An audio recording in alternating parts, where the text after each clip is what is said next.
5 second. सभापति महोदय, जिस विधेयक पर इस सदन में चर्चा हो रही है उसका इस देश के अधिकांश लोगों ने और इस सदन में भी अधिकांश सदस्यों ने स्वागत किया है, इसलिए इसमें दो राय नहीं हो सकती कि यह विधेयक जनोपयोगी है। यह ठीक है कि कुछ लोगों ने, जिनके निहित स्वार्थ हैं, इस विधेयक का विरोध करने की हिम्मत की है। ऐसे लोगों में जनसंघ स्वतंत्र पार्टी, जिनकी पूंजीवादी नीतियां हैं, उनका विरोध करना स्वाभाविक ही है। मैं आपके माध्यम से मंत्री महोदय से कह रहा था कि जहां तक विधेयक का स्वागत करने का प्रश्न है, यह जनोपयोगी है।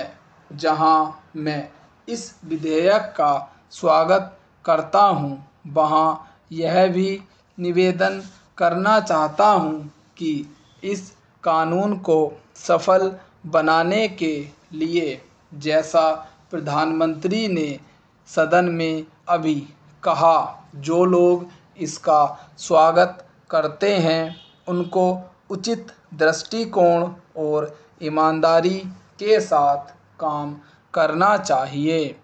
हमारे देश ने गरीबी को दूर करने के लिए पंचवर्षीय योजनाओं के माध्यम से योजनाबद्ध तरीके से विकास के कार्यक्रम को चलाने की नीति अपनाई है।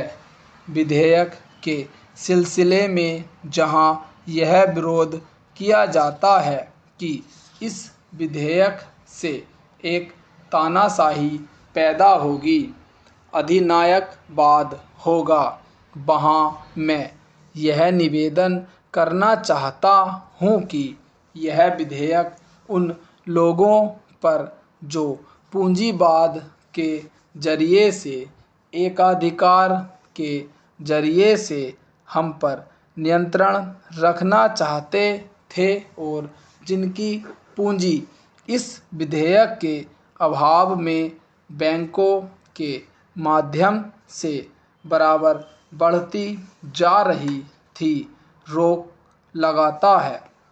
उनकी नीतियों का परिणाम यह हुआ, देश के चंद लोगों की पूंजी जो इन बैंकों के स्वामी थे, अत्यधिक बढ़ गई।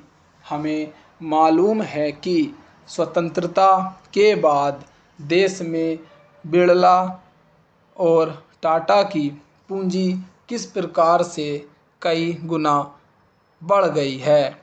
इसलिए कांग्रेस पर यह आरोप लगाया जाता रहा है कि उसके राज्य में मालदारों की मालदारी बराबर बढ़ती गई है।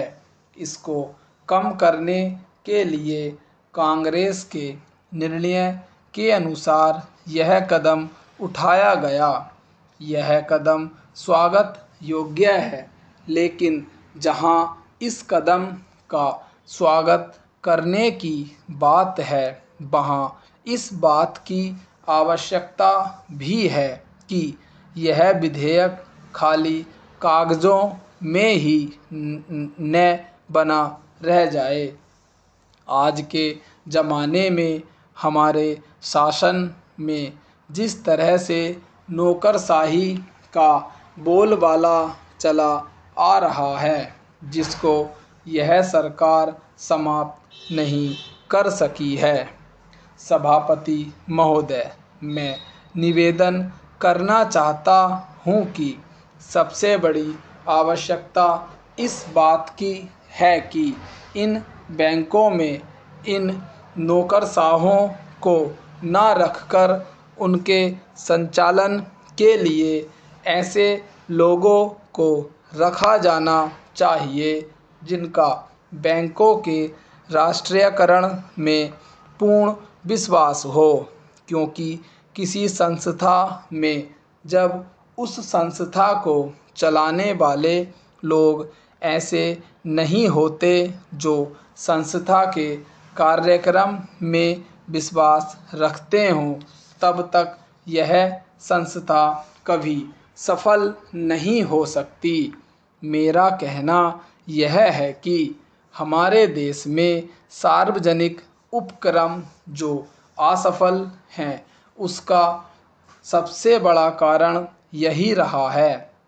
जितनी भी असफलता हुई है, उसका कारण हमारी नौकरशाही रही है। जिन नौकरशाही को समाजवाद में बिल्कुल भरोसा नहीं है, उसका सदा बोलबाला रहा है। इसका परिणाम यह रहा है कि एक ओर तो इस देश में छोटे-छोटे मामलों में बराबर देरी होती गई है, निर्णय नहीं लिए गए हैं, और दूसरी ओर उसके होने वाले लाभों से गरीबों को दूर रखा गया है। बैंकों के राष्ट्रीयकरण के बाद इस बात की आवश्यकता है कि बैंक गाँवों में जाते। आज तो बैंक एक तरह से शहरों के एकाधिकार हो गए हैं, जिसके कारण वहीं पर सारे उद्योग पनपते जा रहे हैं।